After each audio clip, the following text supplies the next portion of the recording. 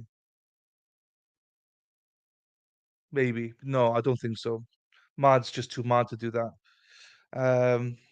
Now you're complaining I'm too bloody loud. So, as I said, we're just going to stay on here. If we don't like me, the door is that way.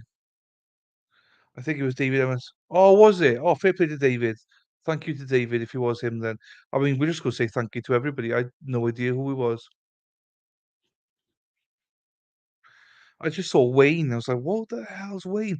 Lurker, you see? That's how you know who's lurking because they get free subs then. So, Wayne, you lurker. Wayne, you lurker, say hello. William, we lost William. Lost William. He's Farrell, you scared him away. You, David. What do we want to talk about then? What do you want to discuss whilst we're waiting for this? I hope this is today. Can you imagine if this goes on? They don't give a time. William Fagan, are you still here? If you are, you need to speak to us. The ladies love your name, so we need to speak to you and see if you are up to standard with our ladies' standard, which is very low standard. So you probably are. And someone's just left. I bet it's William.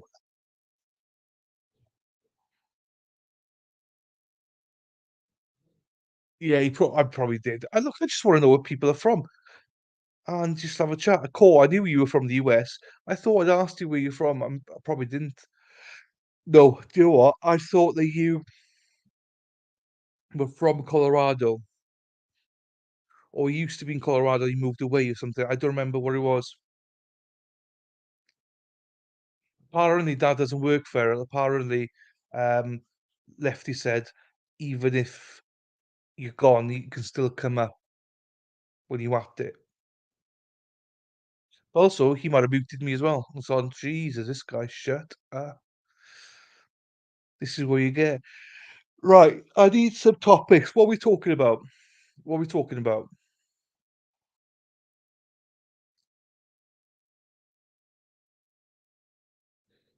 Oh, maybe you didn't ask, but I think you said something. That's it. I was right. I said you either live in Colorado now or you used to live in Colorado. I remember you saying something. I remember seeing it in chat. You said something to somebody or whatever happened. Um, that's why I didn't ask you because. But yeah, where you living now? You must have said where you living. Oh, it doesn't matter. It doesn't matter. So I like to know where people are from normally, but maybe it's a busy stream. I don't remember to ask every time. But when your name is William, I want to know where you're from, and especially with your name like Fagan, Michigan. Oh, okay, no, I didn't know that bit, but I knew you moved away from Colorado. So I was half right. Cool. We'll shake hands on that. Devon Broncos have Russ Wilson. And Sean Payton now. Sean Payton's there. Jared Stidham, as now he's the backup quarterback for Russ Wilson. Hey, lefty's always here. What else do we know? High altitude in Denver, Colorado. Then, prime time. Deion Sanders is having an operation today on his foot to see if they can save his foot today. So that's another one. I'm not sure how that went. Hopefully, it went well for him. Seahawks. Are you a Drew Lock fan, Dave? Drew Lock.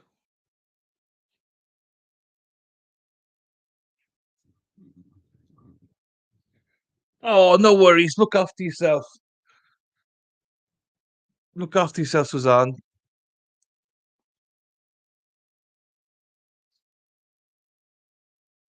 Oh, Jesus. That's a good call. Fuck, that's not good. I know nothing about guns, so I never speak about it really.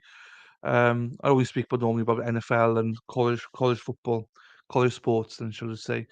Well, but what can we speak about tonight now? Because we got to wait for Kara. I mean, can you imagine if he doesn't give a deadline of 5 o'clock to these people. I'm 7 hours ahead of this. Imagine he goes, yeah, go to 10 o'clock. I'll be like, what? I'll be here till 5 o'clock in the morning. 200 miles away, so I like them as long as they ain't playing the Packers. Do you know what? I'm the opposite. I don't like the Seahawks at all. I don't like them.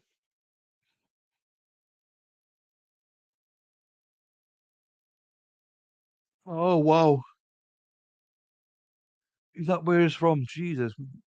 Yeah, so I'm not with you there, Dave. I'm not with you there. Go Pack, go, though. I'm not going to like the Packers this year because Aaron Rodgers is in there, so. Oh, 1994 Columbine was. I've seen a little bit of a documentary on Columbine. It was two shooters, wasn't it? Two guys, if I remember correctly. Sea chickens. Yeah, I don't know what it is. I'd never got into Seahawks. They're just so far away. I don't like Russell Wilson, you see, so maybe that's why I never liked them. I like Pete Carroll. John Schneider's an excellent GM, but yeah, not a fan of them as a team.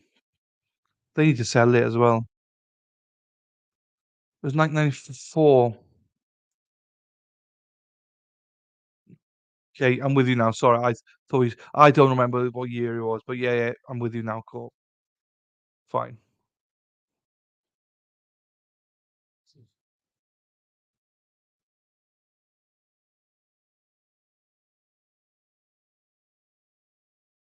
I've enjoyed this. So the webinar stuff that we're watching here now, I was gonna stream another one that looked quite interesting, and it wasn't on Law Network, but they won't. I could go into it, but they don't allow you to stream, so I couldn't stream it. It says, red writing. It was like, no, cannot be streamed. So I was like, okay, I better not stream it then. So I didn't.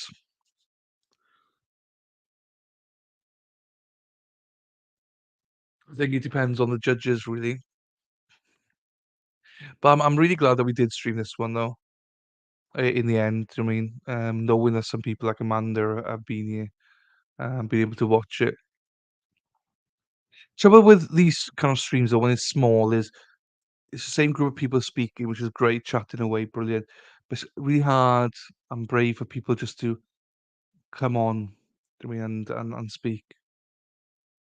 There's a lot of people we've not seen today. We've not seen Gio. I've not seen Shelley for a while. Not Shelley, Stacey for a while. Stacey's not been here for ages. Shelley Beth's not come back. Hot Mess has not come back. Lawyer Kid was here for a little bit. Skater Girl, Skater Boy or something has joined us, but also I looked at the membership and Lawyer's Kid's not on there at all. They're not on there. So I'm pretty positive they grabbed the membership, but they're not on the list. It was Skater something I got it. Unless they've changed the name to Skater something. Unless they've changed the names to a lot of things. I have no idea. I'm not sure why or how you do change your names, to be quite honest with you. I didn't know you could. Now, this is a time when it's hard because no one's engaging. That's the hardest bit. Do you know what I mean? And I don't want to talk too much because people get bored of me talking about football all the time. So can't sing because then we get copyrighted. So it's quite hard. It's a hard knock life for us. It's a hard knock life for us. Where's Cunt? Where's Jamie? Where's Mad World? Where's Jesus?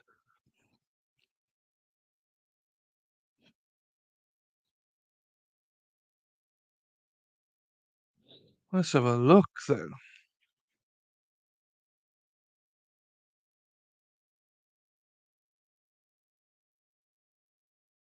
They must be they're in the back somewhere talking crap to each other. They're saying fuck the mod business. Ba-da-bum, bum, bum, bum, bum. Ba-da-bum, bum, bum. Oh, happy days, Lou. Thank you. Lou, as well, all right. Oh, hang on. No. I told everyone, um, I told everyone about your video, and I think most people have gone and watch it now. We're still playing Discord, but a few people, Sarah had already watched it. You know my comments, I thought it was fantastic. So we're going to stream it at some point next week. But Lou needs to become a member of Discord. She's not a member of Discord yet. They don't love you like I do. I know, Ferrell. I know. Planted Columbine in my garden. Still growing everything. It multiplies and then you get new colours. It's lovely. Hi, Banshee. Um, yeah, it's gone to jury. It's gone to jury about 12:30. Am I right, people? 12:30. So they've been out deliberating for about 2.5 hours or something. You know, something like that. So they're definitely out taking a damn ass sweet ass time. Um, obviously, Bunch, please send our love to the lovely Toxic again. I hope she's doing well. I hope you guys are home from the hospital now. Ah, Shelley, don't ask me about flowers. I've no idea. What's why? I've no idea. That's fine, Lou. That's fine. You will fall in love with Discord. What's oh so oh Jamie's here. Oh hello Jamie.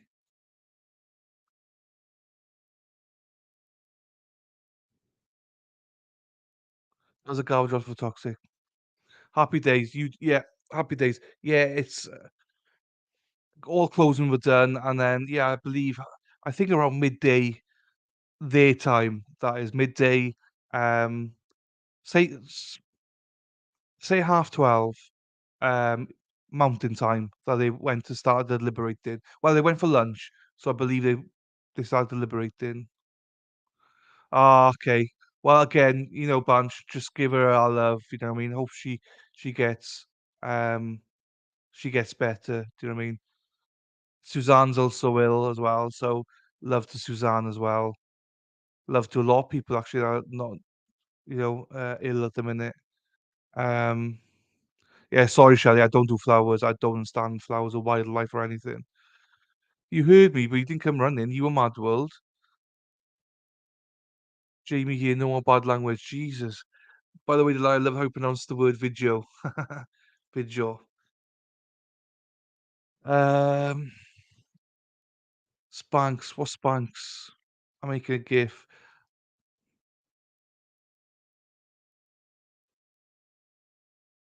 I thought my husband calls my clematis a naughty name.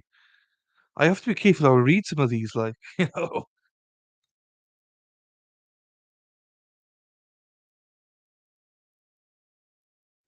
You're here for the language. It's good. It just keeps me going. I mean, we're going to stay on here watching this. I hope the judge is not a prick and just says, "Oh, there's one guy watching. Just let it up all night." They normally kick us out when they're done, so I hope they kick us out. That I'm not sitting here till 5 a.m. in the morning and then they kick us out or something. Because my understanding is they don't. There's no updates anyway.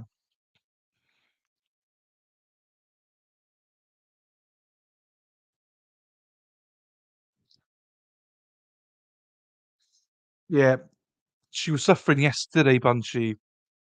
She mentioned that yesterday she was suffering from migraine. Nothing worse. Yeah, as I say, just send our love. Just get better. And I know she's gutted because she's railed into this trial. She's been very informative for us as well. So migraines are horrible because you have to rest up and stuff.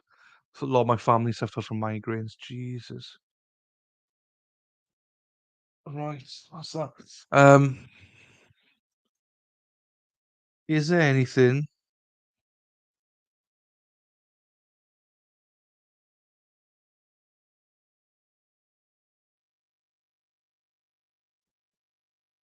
Is there anything right? Mormons don't allow bad language. Is there anything here then online that we can see? I'm pretty sure, Shelley, you said I'm pretty sure, Shelley, you said they're not tweeting anything out. So I'm not sure if anyone's got any magic stuff here that we can find out what's going on.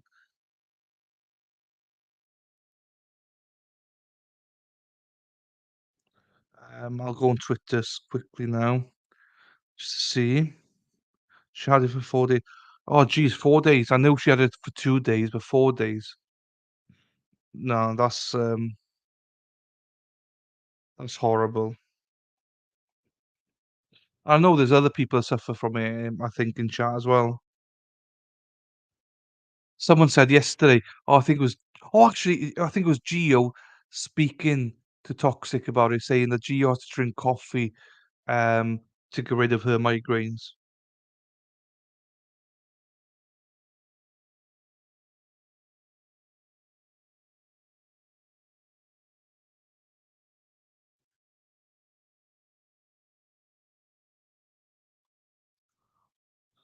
Still chatting.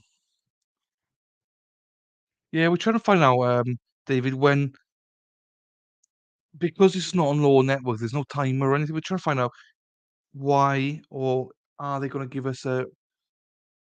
Is there a time that they're going to finish today? Joel Hollendorfer. Hollendorfer.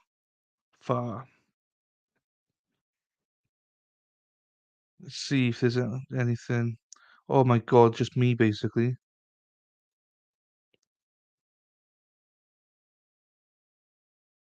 Let me try another search then.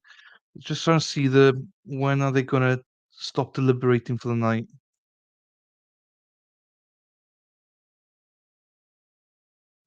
Why aren't call the court? That's a good idea. Who can call the court? I do. Yeah, I don't follow there. Just tweets I follow. I mean, well, I'm not gonna call a court. Like in the US, it's gonna cost me like $1,000 a minute or something. But if somebody else wants to do it, happy days. No, nothing there. You'd think someone would do it.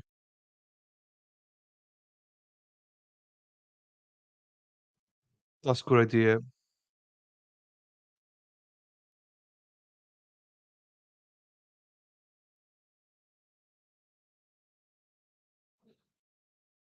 Yeah, well, no, I don't pay by the minute, but I don't get international calls.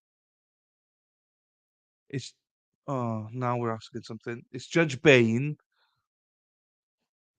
Yeah, if I called internationally, it'd cost me an absolute fortune.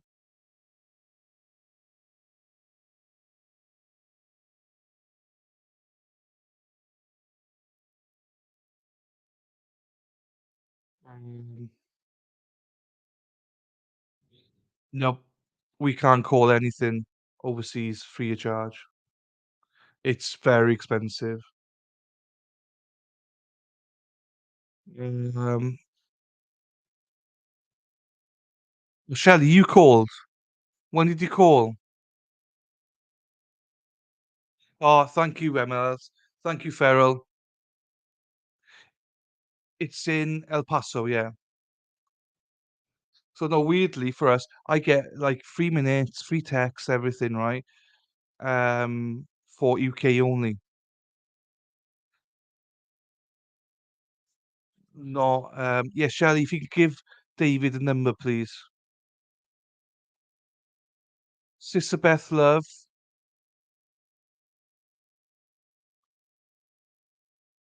welcome. You jumped out from lurking. Hope you're well. Beth, love. I'm not sure what to put. Sister Beth.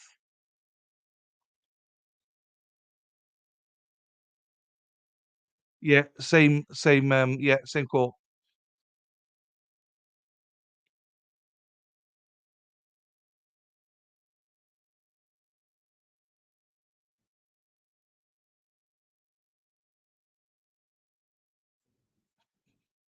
Paul's given the docket number. Sister Beth said El Paso County. We just need the number, Shelley.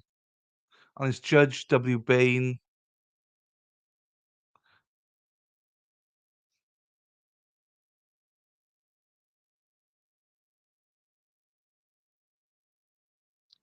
That's fine, Sister Beth. That's absolutely fine. But feel free to say whatever you want. Yeah, I mean, look, we don't judge you. Division 22, happy days.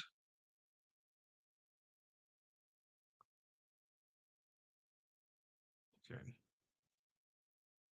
No, it's all good, Beth. We don't judge you for not saying anything. But thank you for saying something, if that makes sense. We're we're obviously looking for justice for Kara, and we're so glad that we're able to stream this for some of you as her friends and stuff. Here.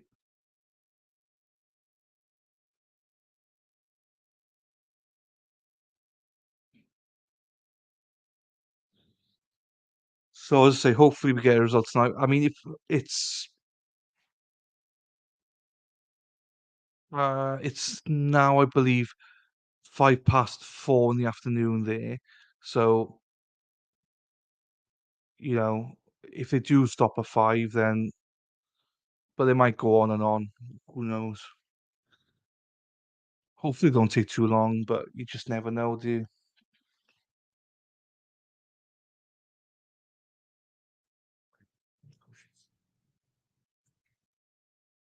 Because of, and this is what I mean, because of people like Beth, they're now popping in. I know there's others here that don't say anything, but it makes the whole trial worth it. Do you know what I mean? I wish this sort of had a more a bigger audience. Do you know what I mean? Or that Court TV, or not Court TV, but Law and Crime would have streamed it. So it gets more exposure for Cara. But um, they might come back by 5. Yeah, maybe, Dave. Maybe.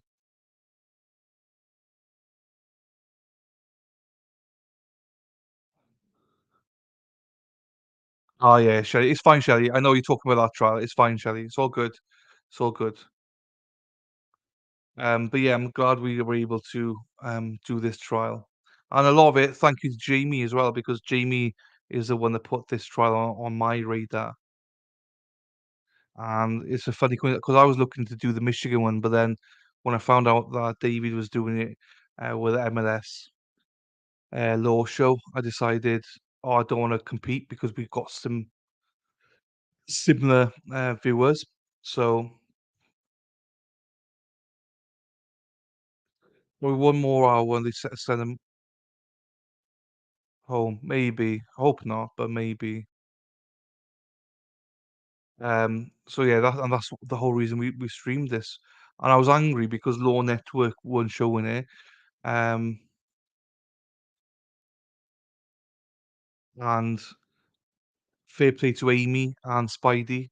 They found me the link, and then we went from there. And I remember first day we had 91 at one point, watching, which was unbelievable for me. And we've waned since then. But what I will say, a lot of people do watch this on replay crew. So, so I will say that a lot. I always see people lurking, watching it after finish streaming and stuff. One guy, Ishigan, can you not put a big red cross in there, Ferrell?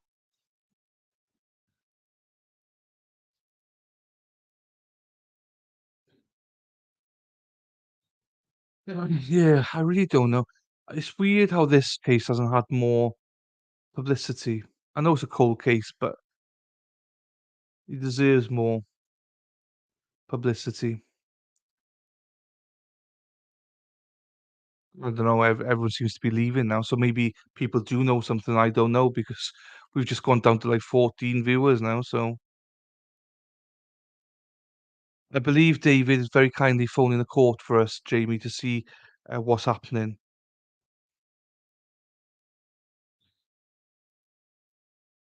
Welcome to hell, Lefty.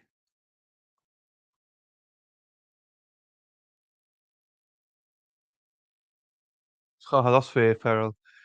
Yeah, 'cause, as I say, international calls for me, even to Europe, cost a fortune. To the United States, they do it per minute in the United States, and it's like, "Hey, cunt, where have you been? Jimmy can help you become a superstar. I was turned on to you, tuber. I'm hooked." So, thanks, Dave. Yeah, brilliant.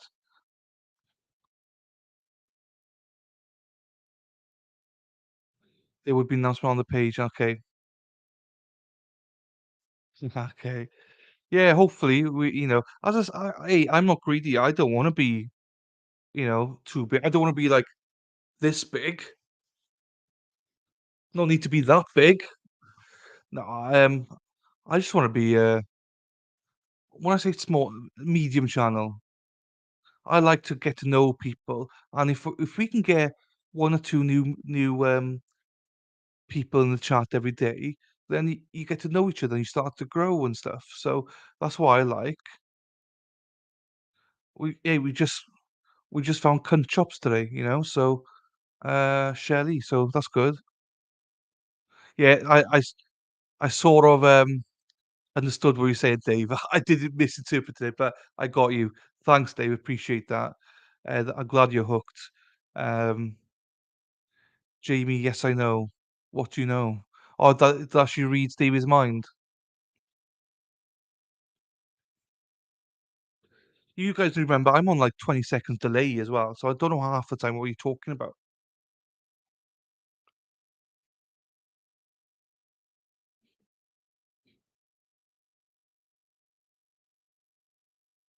I enjoyed this trial, but just in the sense of getting to meet new people. We're doing well.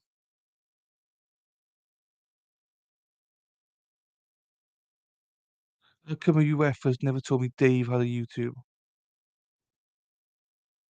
Well, Dave's got a YouTube.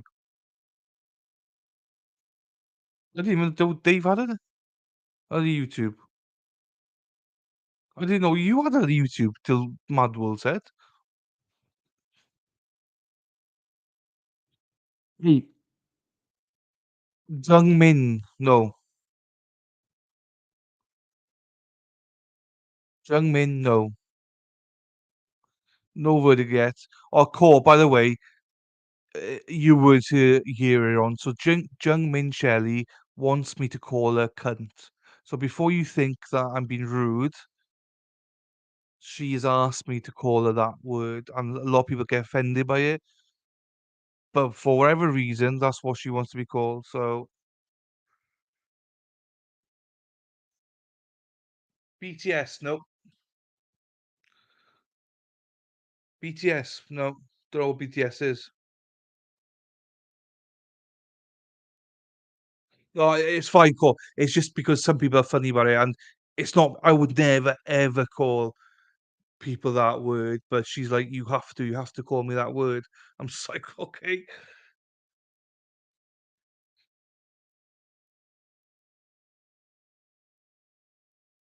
And I didn't like it's streams like this I love because I didn't know that Ferrell used to sell vibrators. That's fantastic news. Are you sure he's got a, a channel, Ferrell? Are you confusing things here now? I don't think he has got a channel.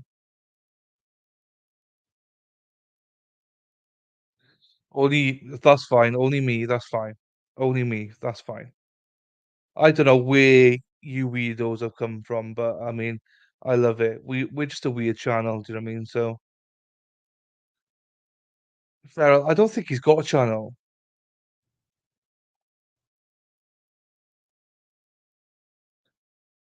When he's gonna hey, when are you gonna start fundraising for me then? Yeah, Dave. Have you got a channel?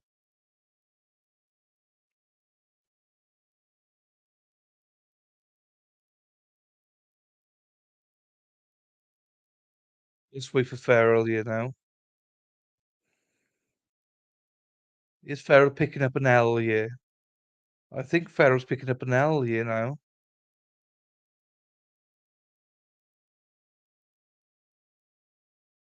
Feral. Ooh. If you've got a channel, Dave, drop it in, but I don't think you have a channel. Unless Feral's been stalking you.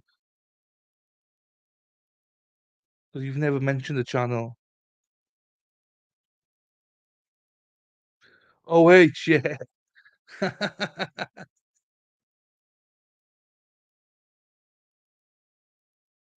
Watching you spend like, yeah, that's fine. Feral, he doesn't have a channel. No, but it was more like, whoa, Feral's wrong. Feral's wrong. So Dave doesn't have a channel. You confused his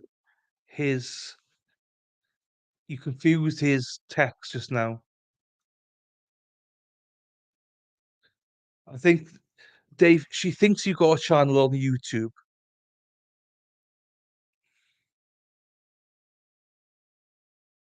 Channel 69, Feral. If you've generally got a channel, then just post the link in here. We'll grab it. Jamie can grab it and repost it for everybody. Oh, so we'll see what happens. Hopefully, you know, part of me is like, oh, if they could stop a 5, not a problem, because that means AI is 420. No idea what that means. Then, because we're about 40 minutes away from it now, but some of us want to get a result as well.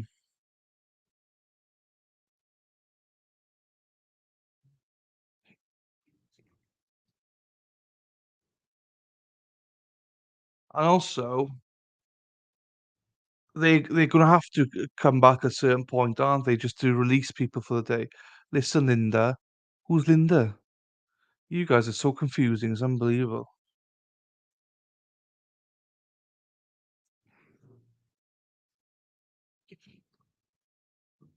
Um, I'll do a bit of promotion then because why not? People are here. Hopefully, everyone's hit the like and subscribe buttons. Hit the notification bell. I know some of you never coming back to this channel again. That's absolutely fine. I respect it. I understand why you're here for Kara. Absolutely understand that. That's fine. But if you are going to come back, then if you're sick of looking at my bare walls, become a member. Let's get some decor. Membership helps me. I think I get like $2 per membership or something.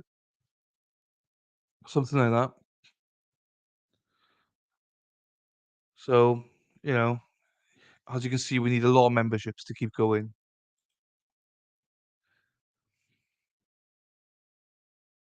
Oh, fine. I didn't know that. Yeah, I think just Feral is I think Feral's smoking something. That's for sure. I want to put a sign there, the alternate corner. Plant there.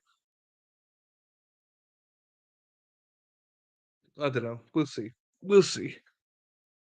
But yeah, I mean, when you become a member, you don't YouTube takes 30%, and then yeah, you make about $2. It's okay. Yeah, that's fine. You can call me a knobhead. That's fine. That's fine, cunt. I don't really mind. It's all good. I'm a little bit scared of you. I'll be honest with you, cunt.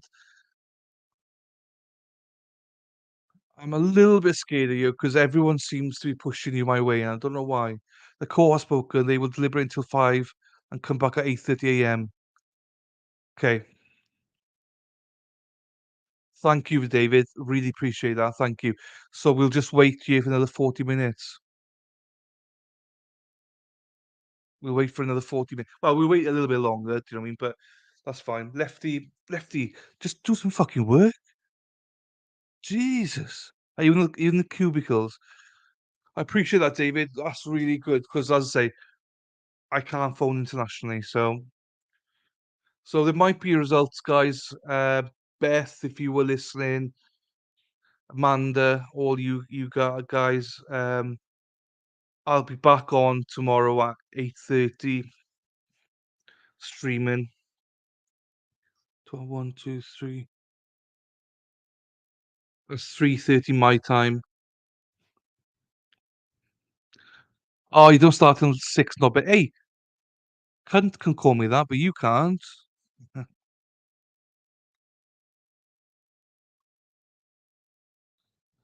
It's funny to hear him call the court. How do you hear him call the court? You same room or what? Oh, oh, oh, oh.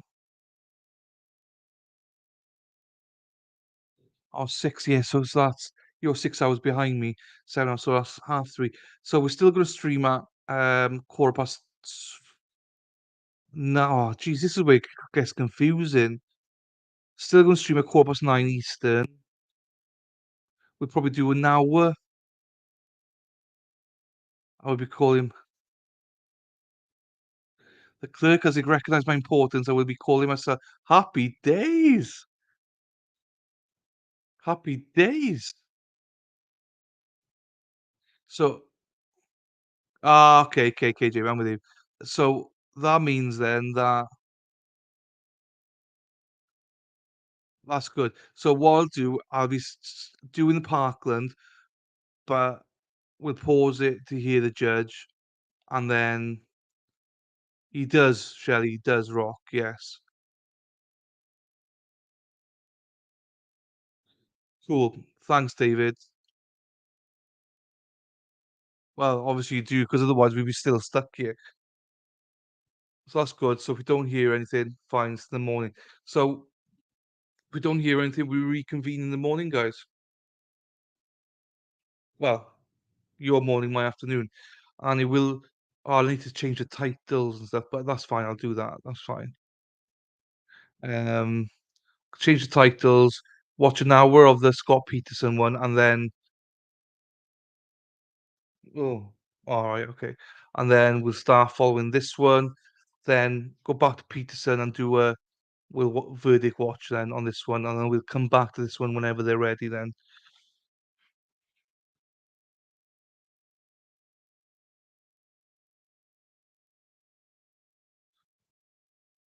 Oh, Shelley, you poor thing. You poor thing. Yeah, the arraignment is on Monday now, yeah.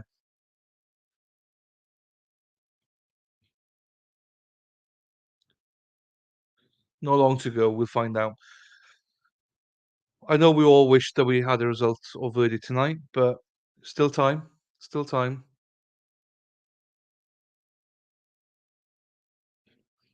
And as well, guys, I know Beth's here, Amanda and stuff, but if you guys feel free to say stories about Kara as well, or anything you want to say about Kara. We'd love to know more about Kara, obviously. But I understand if you don't want to say anything either, do you know what I mean? I'll respect that. Shelley, you need to be more stern. Be like, I'm an attorney, give me this detail now. They might answer to that. And Farrell, can you lay off the booze tomorrow, please? That would be appreciated. Thinking that Dave's got a channel, confusing everyone. Maybe they will tweet it now. Probably not, Shelley. Probably not. Literally, I've not seen anything about this case except for my stuff. Farrell, you drunk tard. I've not seen anything about this. If I put like the names in to Twitter, it's my stuff that comes up, which is great, but I wish they got more exposure. It deserves more exposure. I was close to cussing, I tell you.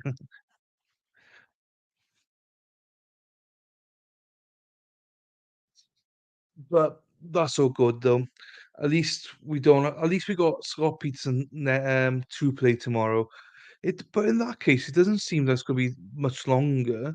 Now the judge has, given Scott all the reading the rights and stuff about being a witness. Channel 10 for Jordan Love. I like Channel 10. But isn't he number... Oh, is he going to be number 10? Yeah, you're right. Channel 10, Jordan Love. You better pray he's good, though. You better pray he's good, Dave. Otherwise, Jordan Love, well, at least you'll be picking number 1 next year, so you get a choice of quarterback. Is your Patel? I don't know, Shelley. Well, there's a lawyer here, you can ask. Lady Law's normally here, but she's not here tonight. There might be a tornado somewhere. Oh, do you know what? Do you know what we'll do? I know most people here have done it anyway, but let me get some stuff up here. Let me entertain you. Let me get this up. I'm not talking about that.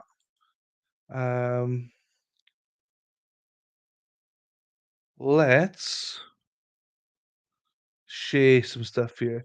So,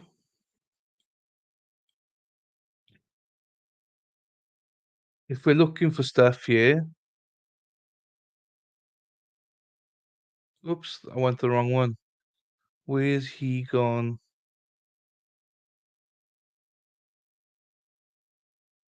Okay, if we're looking for stuff to do until we finish, here's some stuff.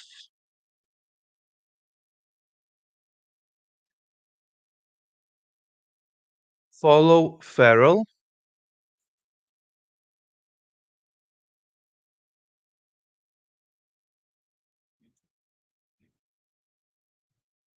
We're doing God's work. Paste. Last time in a slow, I think we've shared it probably 20 times with Jamie already, but in case, that's another one. There's a couple more streams I want to show to share. I'm sure you all follow them anyway, but just in case. This one is anybody that doesn't know him. He's always in the chat.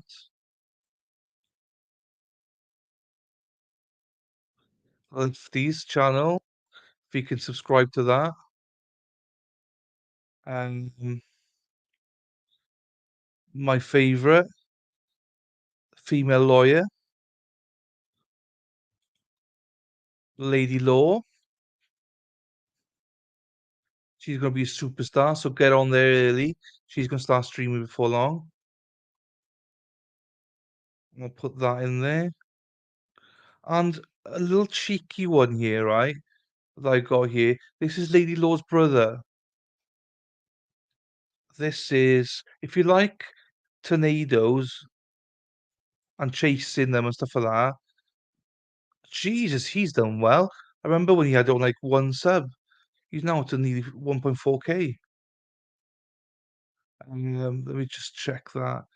It's very relaxing. It's just him chasing after tornadoes and stuff.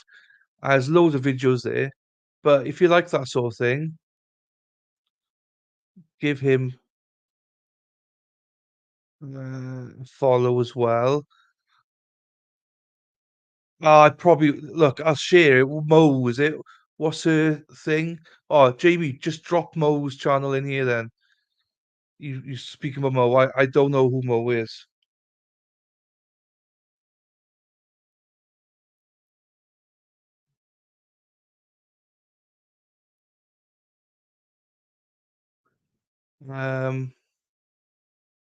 Jamie can drop a link in there for you guys. Unfortunately, can't. It's nearly midnight with me, so once this is done, I'll be done. It's been a fairly long day today, and possibly a long day tomorrow as well. So I'm happy for you to share her link in here. I just, yeah, I'll be too tired by then. We'll see. We got a little bit more time left here now. Did I get what? What did I get? Have you sent me something?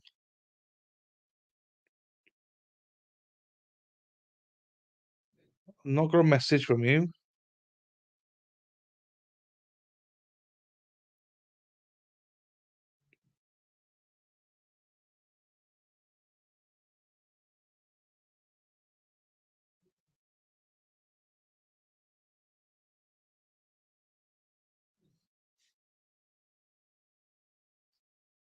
Mm,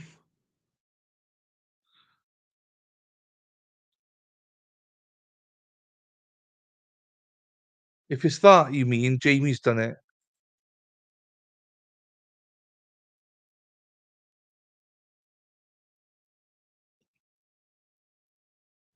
Who does that go to? Oh, it goes to Mo.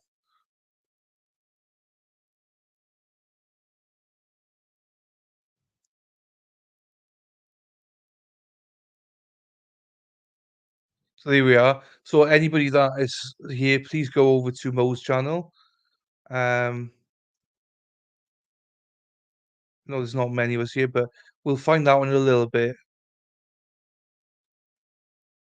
That's fine. I mean, don't worry about it. That's fine.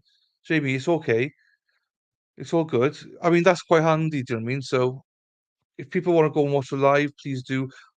People that want to watch to see if there's a result, it's only like another like quarter of an hour or so. So and then they can just go over hopefully and watch Mo. Please subscribe to her. I'll be honest with you, I don't know Mo, but I know these guys support her. So she must be someone that's worth following, guys. So please do so. Um,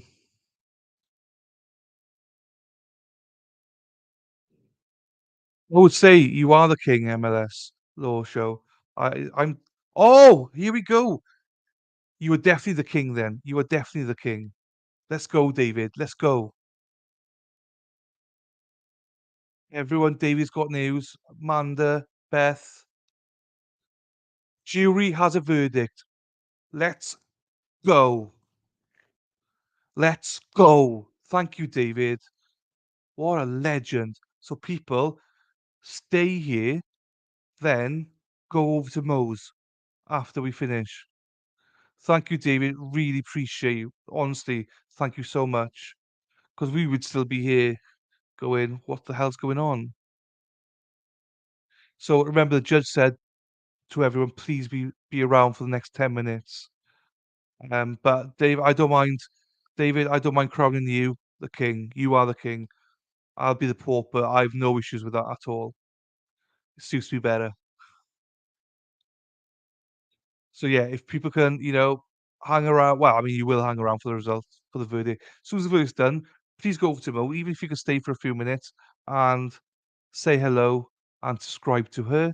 And then yeah,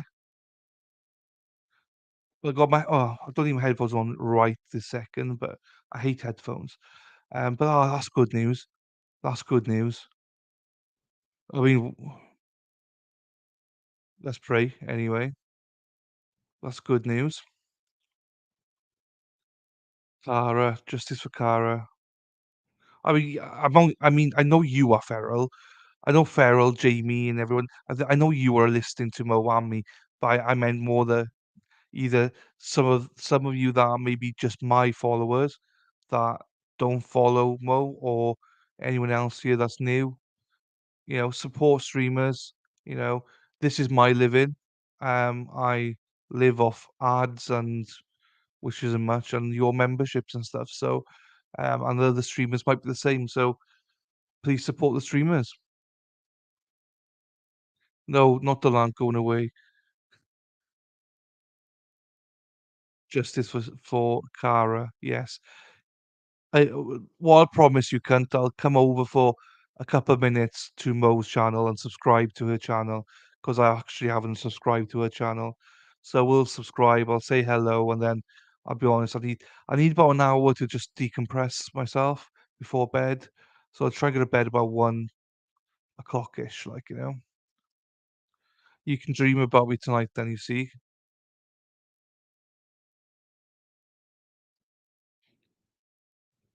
I'm so glad there's a verdict tonight.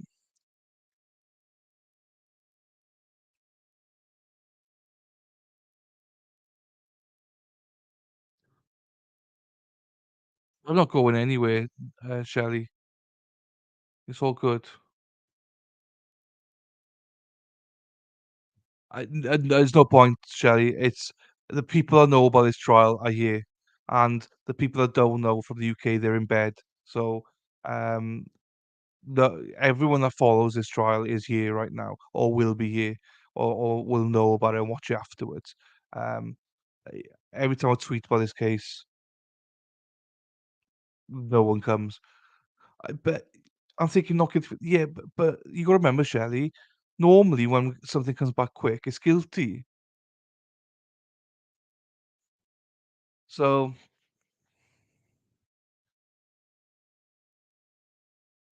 yeah, to be fair, Travis is a good example of when he was not guilty. I think we were all Team Travis that day. We're on a roll, do you know what I mean, lately on some of the verdicts. Look at the service we get. Yes, Beth. I hope you get justice, Beth. Honestly, I do. And thank you for watching the channel by doing it as well. I hope I and we have done justice for Kara as well. You know, we try our best, but without changing what we're about. I hope, yeah, we haven't disdained the name, that we promoted it enough, and that you get justice. Um, yeah, MLS Law Show, appreciate you, David. Thank you so much. Um, yeah,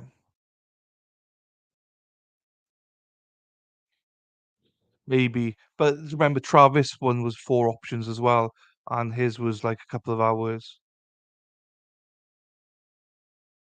We'll see now.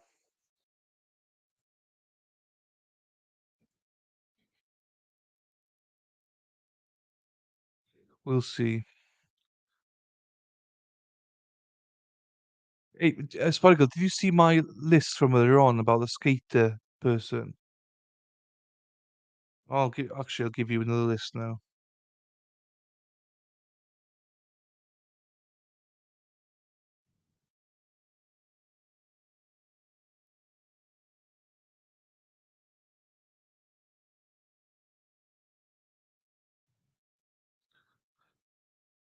Yeah. Cunt, yes. Of course I'm staying here for the food. I've been here for an hour. Let's go. Justice for Kara.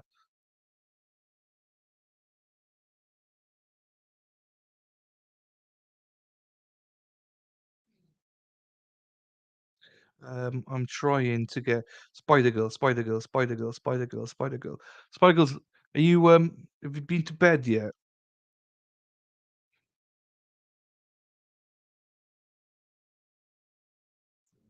Need to give you the membership lists.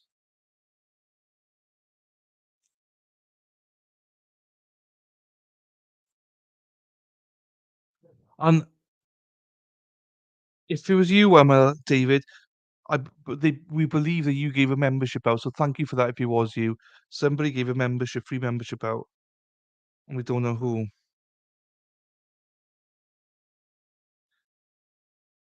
Yeah, skate coach, Spider. Who the hell skate coach?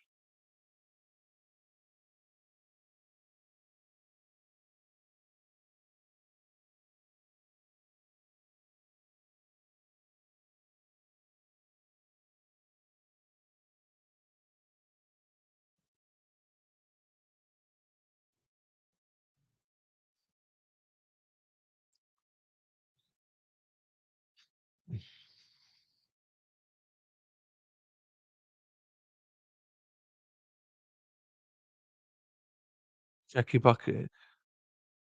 Core H. Let's finish off the Peterson one. But to be quite honest with you, after seeing this trial, like, I don't know what my next trial is. I don't know what's happening next week because law and crime are useless.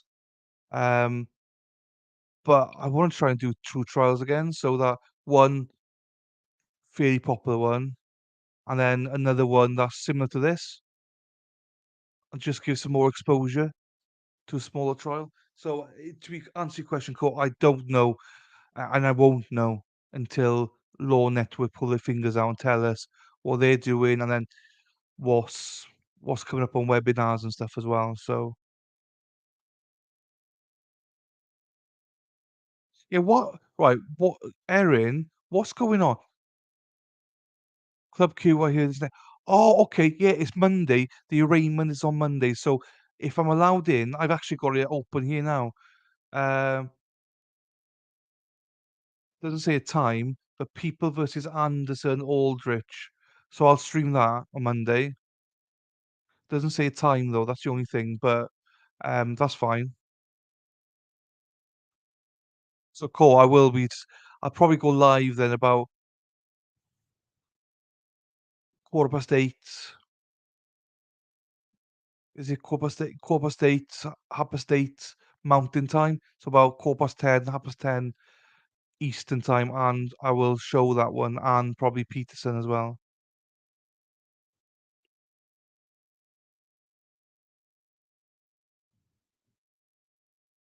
Right, what's this? Right, what is it? There's something going on here, right?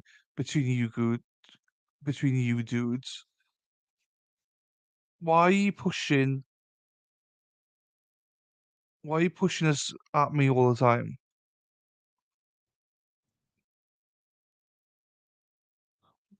What do you know? Yes, Mad World, thank you. There's a verdict, yes. And I will say thank you to um all thank goes to David. Yes, David got a verdict thanks to David. He's had a phone call from the court to say that they now all of a sudden, now all the work's been done, I got three more mods in here. What's going on? I've been slaving away here. Okay. I mean, hopefully he is. Hopefully get a verdict and everything out the way. So okay, I will be doing the Anderson Aldrich arraignment hearing on Monday and the Scott Peterson one if that's on. So I mean, it's not really late, that bad. You know, what I mean, it's only 4:45 Mountain Time. So yeah, no, it's fine, Aaron. I mean, I'll be honest with you, David, you gotta love because he phoned the court up and got us all the information. So um, yeah, I don't know what you pushing here, Erin, with with cunt. I really don't know. So I'm a little bit like,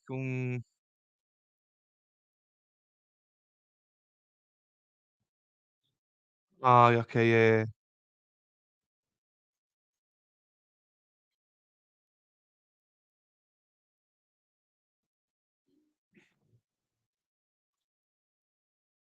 So we just gotta wait now. Oh, here we go, here we go, here we go.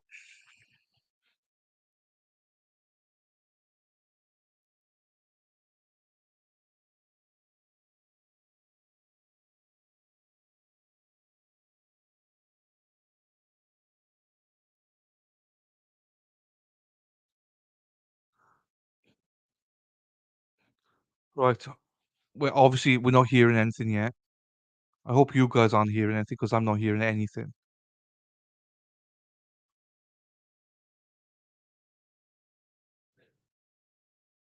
Erin, okay, but I don't know. There's something funny going on with you guys, with Farrell and Jamie and Lefty. There's something going on that I don't know about. Let's put it that way.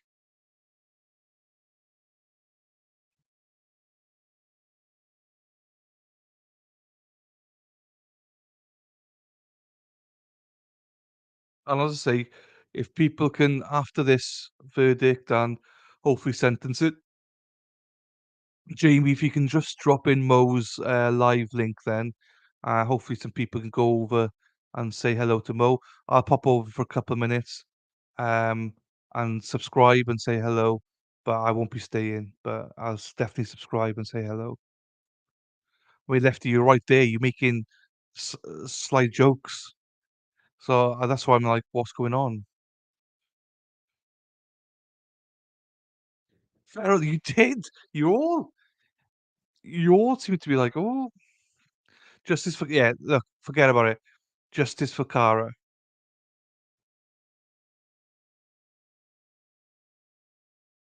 Let's get justice for Kara. That's what's the most important. tomorrow's docket is quarter past 9 Eastern, Scott Peterson trial. That is the docket for tomorrow. Just Scott Peterson tomorrow. Hopefully we get to near the end. Then Saturday docket is at quarter past 1 on Saturday Eastern time. Johnny Depp and Amber Heard at 1:15 Eastern, day 3 of the trial. And then on Sunday at 3 o'clock Eastern is myself and Lady Law and maybe more Miss Morgan talking about Brian Kohlberger or something like that. 16, Dave, how is it 16:15 your time?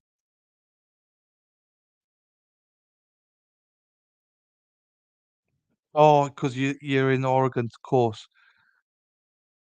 Yeah, sorry, that's what time it starts. 9:15.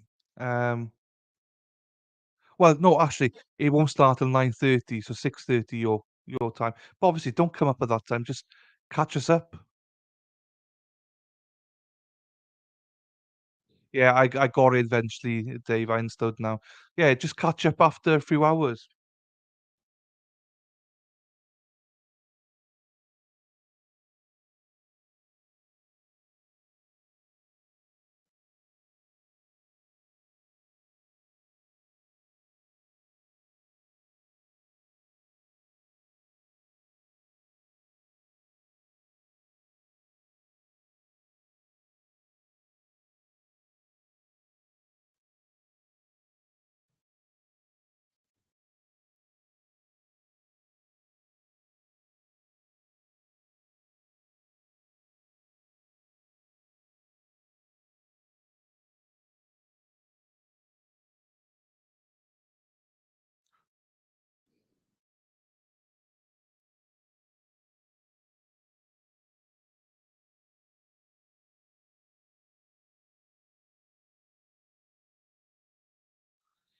So no volume yet.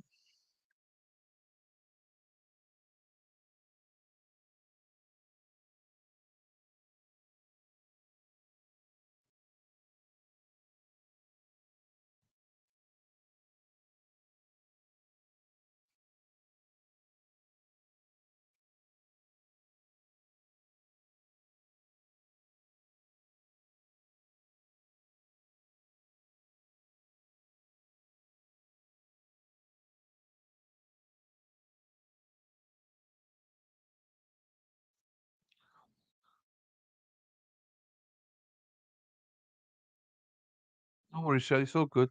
Just waiting out for the volume and everything to come in.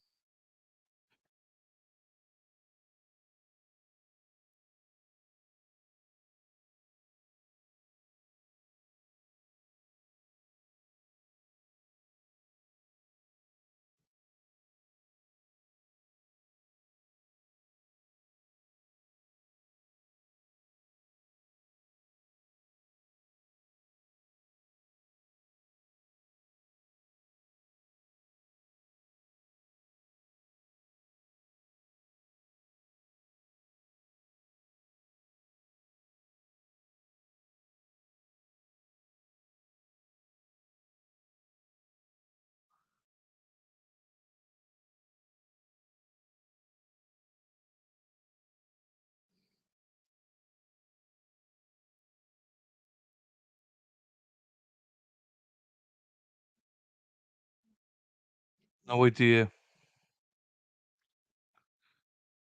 I would say he's guilty, yes. I would say, I always start on the defense, but I would say he's 100% guilty.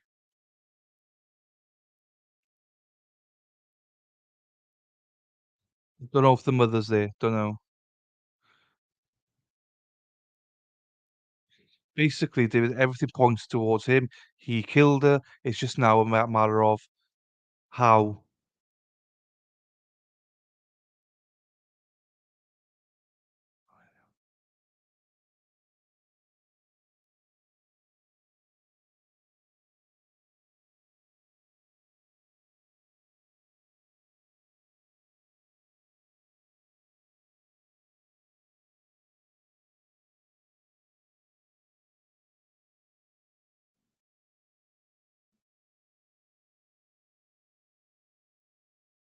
Yeah, Denny, they have, Denny, yes.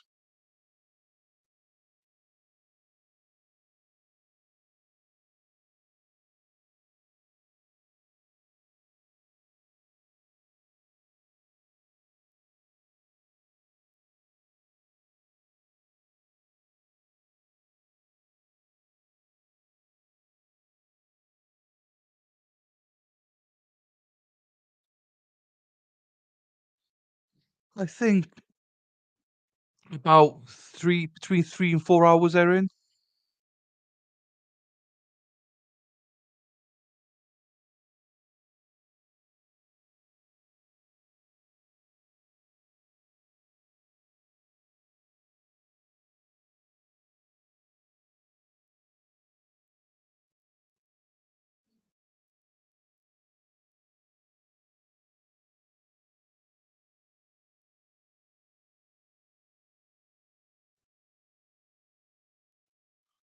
Yeah, they went in, I think, 12:30, but then obviously there was lunch and everything like that. So I'm not sure if they deliberate over lunch.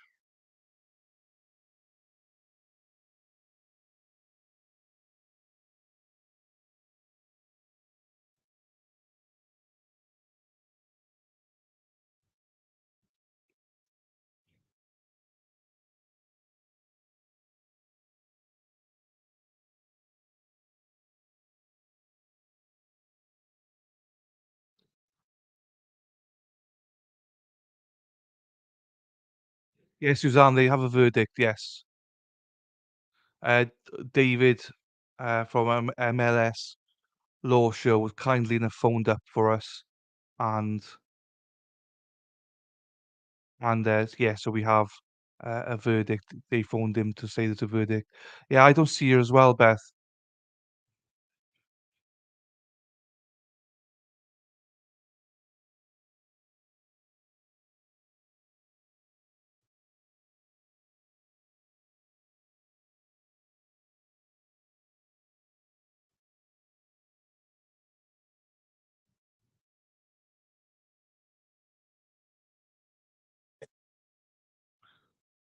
Okay, watch your years. I just had a massive blow up in my headphones. Turn them down. Jesus. We have a yes. The thing is, David, I'm the only one that streamed this from start to finish.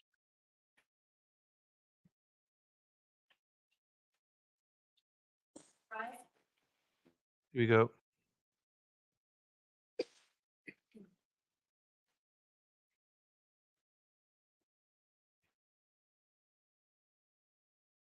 All right, so the jury has reached a verdict. This has been a difficult case for everybody involved. I'm going to order that there be no audible or visual responses when I read the verdict. Okay, let's bring the jury in.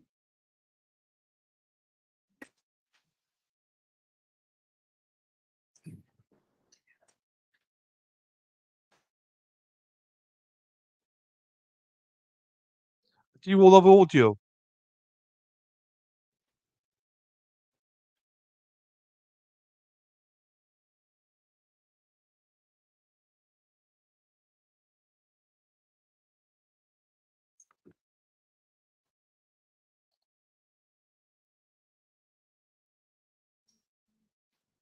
Cool. That's fine then. All rise for the jury.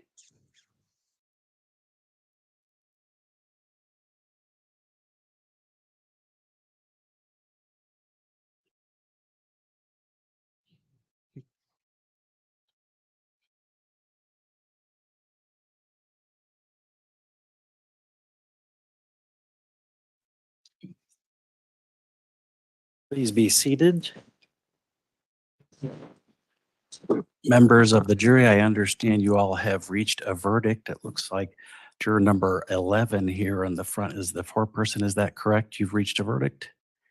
If you could hand the packet of instructions and the verdict form to Ms. Hanson.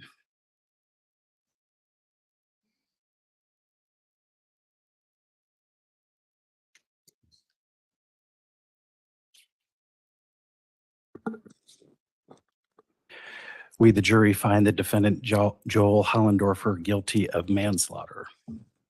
Would either side like the jury polled? No, Your Honor. Defense. Instruction 22, you have now completed your duties as jurors in this case and are discharged with the thanks of the court. The question may arise whether you may now discuss this case with the attorneys, the defendant, or other people involved in the case. For your guidance, the court instructs you that whether you talk to anyone is entirely your own decision.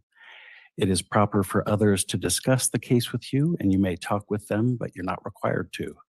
If you talk to them, you may tell them as much or as little as you like about your deliberations or the facts that influenced your decision. Yeah, guilty If any manslaughter. person persists in discussing the case over your objection or becomes critical Wow. of your service, either before or after any discussion has begun, please report that to me. I know you've been working hard all day and it's almost 5 o'clock. I need to spend just a couple of minutes with the parties, and then I'd like to be able to come back and visit with you briefly before you all head out. If anybody needs to get out to pick up a child or something else like that, of course, feel free to go. But I would like the opportunity to thank you on a little bit more personal level. All right, rise for the jury, please. So yeah, that was quick. I mean, straight to him. Guilty manslaughter, not murder. He does need to hydrate his mouth. Oh.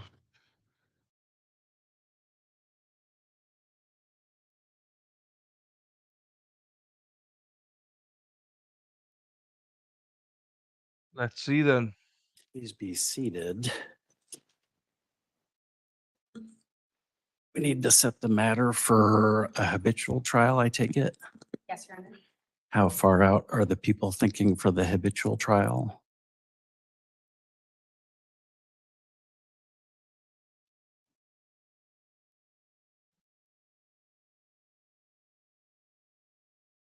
So we'll see now, Suzanne.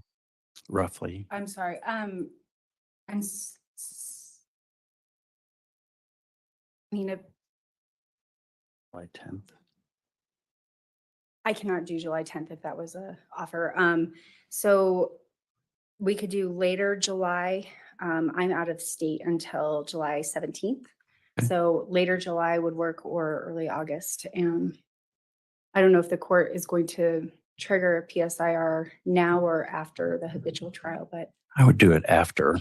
okay. But defense agree with setting it for the habitual trial end of July, first part of August.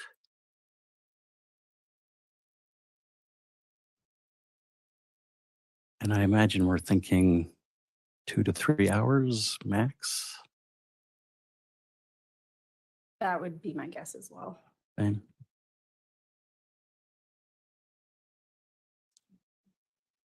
July 24th at morning or afternoon.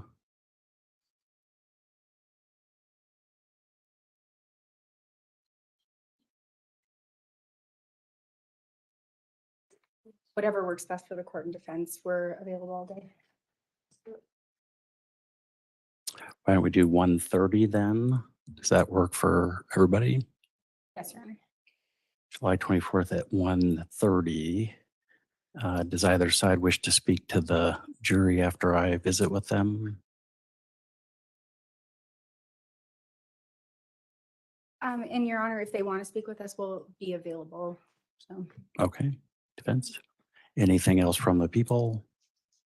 not at this time, thank you. Defense. Thank you. Court will be in recess. Bloody hell. I don't know what's going on. I'll be honest with you, I don't know what's going on. So July 24th, habitual trial. I have no idea what that is. David, habitual, I never heard of him. Maybe he's repeats offender. Hang on. And the hearings set it. Yeah, he has got other hearings. That must be it then. He's got quite a few then, is he? Yeah, the drugs element of it. DV. No worries. No worries, Farrell. Hopefully everyone goes over and subscribes to Mo. So 24th of July, that's the week of the Shabusiness and Boone trial as well. Not sure if they're gonna be streaming it. Don't know what's happening. Um, yeah, I mean, I don't know now.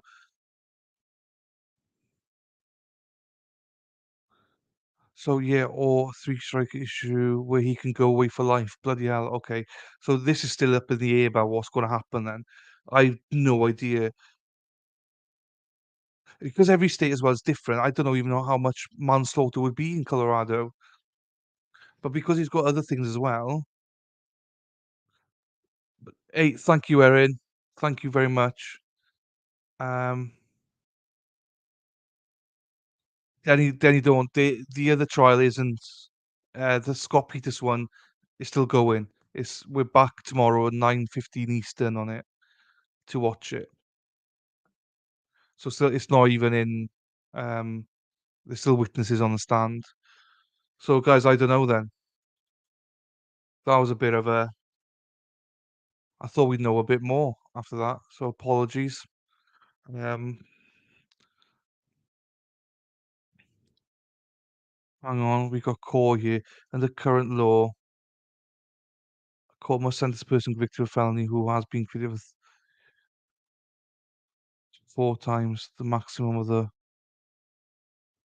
So hang on. Under current law, a court must sentence a person convicted of a felony who has been convicted of 3 prior felonies to 4 times the maximum of the presumptive range of the last felony. So what was his last felony? 3 strikes and you get 40 minimum. Jesus. Okay, well look, we're not here to offer law advice or anything. We don't know. I don't know anything. These are all just opinions, so take them all with a pinch of salt. Um, hopefully we find out more. Um, manslaughter, as people said, it's better than not guilty. So thank you, David. I appreciate you a lot. Thank you very much, David. I look forward to doing stuff with you in the future. Um, yeah, Jamie, if you're still here, can you drop Mo's live stream link in here, please? If you're still here. If not, I'll go and find it somewhere. So everyone that's been here, I want to say thank you to you all. It's just fucking hell. Yeah, but this is where we need to find out, Beth, about the 3 to 4 strike rule. Because if that's the case, he could be in jail for like 40 years or whatever because he's been done 3 times before. This is what I don't understand. This is what I don't understand. So obviously that's not 2 to 6 years. Bloody hell, he's been in jail for just over a year, I believe, year and a quarter. Um, the class 4 felony and can be punished, but yeah, core. Thank you. It's just what does it mean? I mean, with the strike elements of it, what does it mean? That's what I don't get. I'm not going to pretend I understand either, guys. So I'm not the best person to ask or understand those questions, or state anything about it because I don't know. Um, but like, it just doesn't seem right. Jury's made a decision, I understand, but you know, 2 to 6 years. Um, but with those strike rules, it could be a lot more. So if what everyone's saying, it could be life, could be 40 years. I don't know. I don't want to speculate, guys. I don't know. I just expected more, if I'm being honest. Possibly, he has Banshee. He's got criminal involvement in drugs, in DV as well. But I'm not sure how many things he's got against him. Um, I think that's what we're confused about now. How does that work? And we don't know until July 24th now. There we are, Jamie. Thank you for doing that. Um, look, everyone, I'm going to shut down now. I don't have anything to add to that because I don't know. Doesn't quite sit well with me if it's just like potentially 2 years. Essentially, he could just get time served now. But yeah, let's go 3 trigger. Yeah, he's court, night court. Thank you for joining us. Hopefully, you join us again for another trial. He's definitely got 3 strikes against him. Definitely. It's just more of a what does that mean for Colorado? So yeah, Banshee, send our love again to Toxic and sleep well, everyone. Yeah, so with that, guys, please, if you can, move over to Mo's channel. Even if you can, I'm only going to go with it for a little bit. Hopefully, you can subscribe, guys, and like that video, give her some support. And yeah, thanks for joining us. Hopefully, we've done Kara a little bit of justice with the stream. Oh, thank you, Banshee. And no worries, Shelley. Hopefully, some of you might join tomorrow, 9:15 Eastern. If not, then no problems. I loved having you all here. So thank you very much. Thank you, Lou, as well. And also for the video, Lou loved it. I think some of the streamers have already seen it. But we'll play it on Discord and then we'll play it on YouTube. It's a great video. Thank you very much again, guys. It's gone midnight here. A little bit disappointed with the verdict personally. I wanted a little bit more, if I'm being honest. So I don't know. Is it justice? Is it not? Just doesn't feel right. But jury spoken. Nothing I can do about it. Some days some come over to Mo stream when you're hanging out. Absolutely. Some days some will go looking into it, what happened. Yes, that's true. So for people in the Night Mad world, people in the future, hope you enjoy it. Please subscribe, please like it, please join, become a member, please donate to PayPal, whatever you want to do. And I am gonna go now. I'm gonna go to Mo's channel, say hello to everyone there, the same people. Um, no worries, Suzanne. Good night, everyone. Yes, that's true. It does, Shelley, you're right. So good night, Shelley, as well. See you tomorrow. Another felony, and that won't be good in Korea. Good. That's good to know, Suzanne. Night, JB. I'll see you in a second. Good night, everyone. Take care. I'm pressing end broadcast now. Love you all. Take care. See you tomorrow. 9:15 Eastern. Hopefully, some of you will be there. Night, night.